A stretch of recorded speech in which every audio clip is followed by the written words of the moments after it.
How can you measure your practice?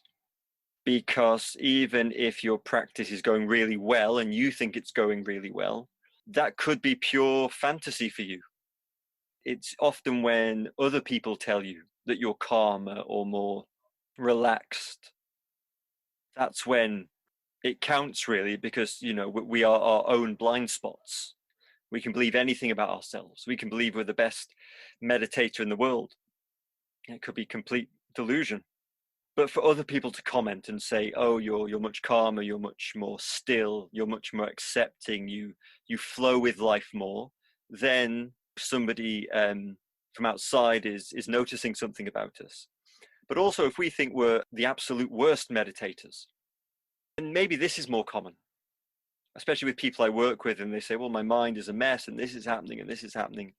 Even if you think you're the worst meditator ever, other people can notice improvements about how you are with emotions and thoughts and things like that. So in a way, we are our own worst measure, which is why a teacher is helpful, because they can give you a more objective perspective on how you're doing. But there's also three questions that broadly we can ask ourselves. And these three questions relate to what we do here every Thursday, which is we sit with ourselves. So we sit and train the mind. We drop the mind into stillness. We focus it into breath to tranquilize the mind, to calm ourselves down. When it wanders into thoughts, we bring it back. So we're training the mind to be still and present and not be hypnotized by every thought that pops up.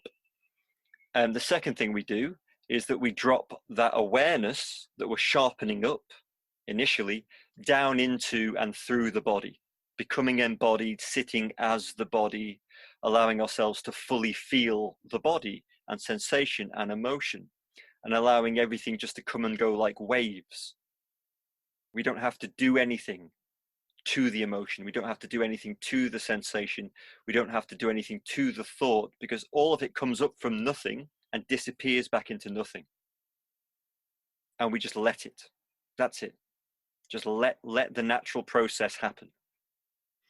Okay, otherwise it's like trying to make a wave dissipate quicker. You just don't need to. Just let the wave follow its own nature back into nothingness. So we can just let all this content flow through. And then finally, we are exploring who and what we are, beyond the mind, beyond the body, the one that is aware of mind and body. Who is that? What is that? Can we apprehend that directly? Just that exploration, which is a kind of turning away from the outside. It's a literal retreat. In that moment, we're dropping our interest with the external, which is not just the external world, but thoughts are external because you're aware of them. Sensations and emotions are external because you're aware of them. So we turn our attention back into the internal in the truest sense. Depth. What is that? Can we touch that? Can we familiarize ourselves with that? Can we rest as that? And ultimately, can we recognize ourselves as that? Not somebody who has tasted stillness, but as stillness. The stillness in which the experience of a human being comes and goes. So the three questions then relate to those three gears, if you like, those three stages of practice. And they can be useful just to reflect upon at any point. So the first one is just, what is my relationship to my mind? Purely as a mental health question even. What is my relationship to my mind? Am I enslaved and hypnotized by every thought? Or can I find the space? Can I step back? Can I allow thoughts to come and go without getting tangled up into them? What is my relationship to my mind like? Just reflect on it. What is that? How was it previously? How is it now? There's a measure of your practice. The second question is, what's my relationship to my body, which includes emotions and sensations? What is that relationship?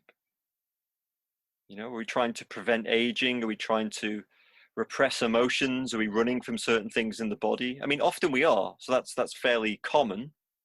But once we engage in the practice, you might find yourself much more allowing and accepting of this natural flow that's bubbling away right now, including the unpleasant. In fact, the unpleasant is a very good measure for practice. Can I be with the unpleasant and not mind? Can I be with the unpleasant and not mind so much?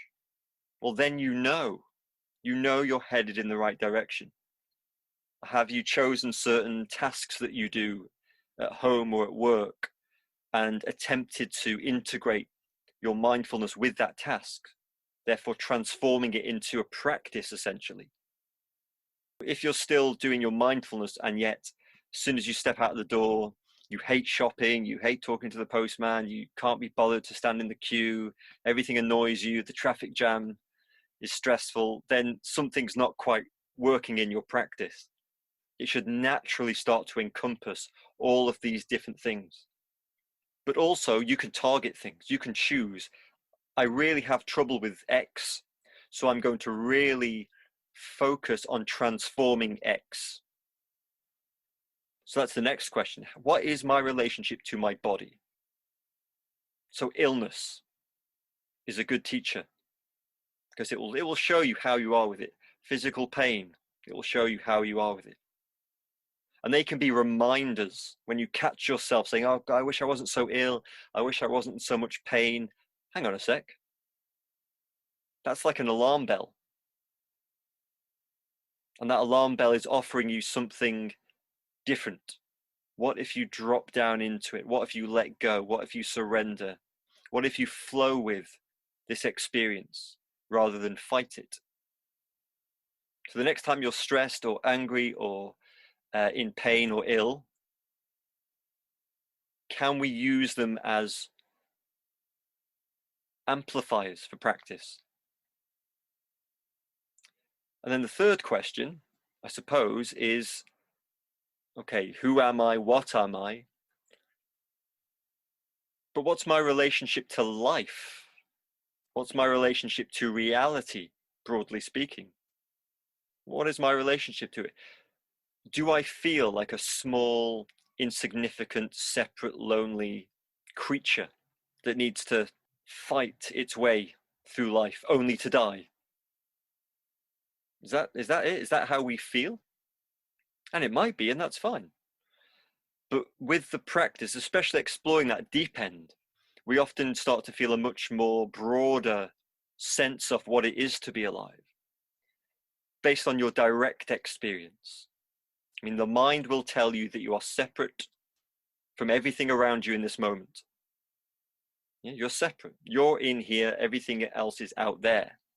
If you just drop into your awareness, well, the entire room is happening in your awareness. Thoughts happen in your awareness. The body happens in your awareness. Pleasure and pain happen in the awareness. You are huge and broad and vast. You're also unfindable, because anything you point to as yourself is just an object that you're still aware of. So it's not you. You know, I've said this before, you can find everything that isn't you. That's what you find. You find everything that isn't you, which means you must be so much bigger, so much more spacious. So there you go. What's our relationship to life? Do we feel more connected and alive? I mean, I've heard some lovely reports recently in the last 6 months or so of people that tell me that they now feel vividly alive and that everything around them is vividly alive. Now, actually, it's the same aliveness. It's the same. It's one stuff. But suddenly, when we wake up, everything wakes up because it's one thing. So in that sense, everything is enlightened or everything is awake.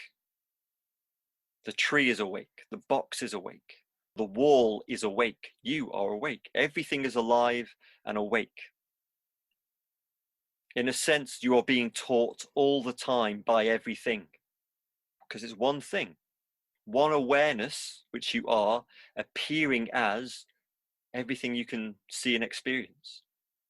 So there you go, 3 questions. What is my relationship to my mind? Is there a difference I notice through practice? If I could go back and speak to myself 10 years ago, what would I tell them about mind that I know now that would be useful to that person 10 years ago? What's my relationship to my body and emotions and sensations? What could I tell myself 10 years ago that would now be very useful to them based on my own direct experience of this body? What do I know about my own beingness, my own self, my own existence that I could tell myself 10 years ago that would be useful? So there are 3 questions we can use just to reflect. What's the relationship to my mind like? What's the relationship to my body like? What's the relationship to life like?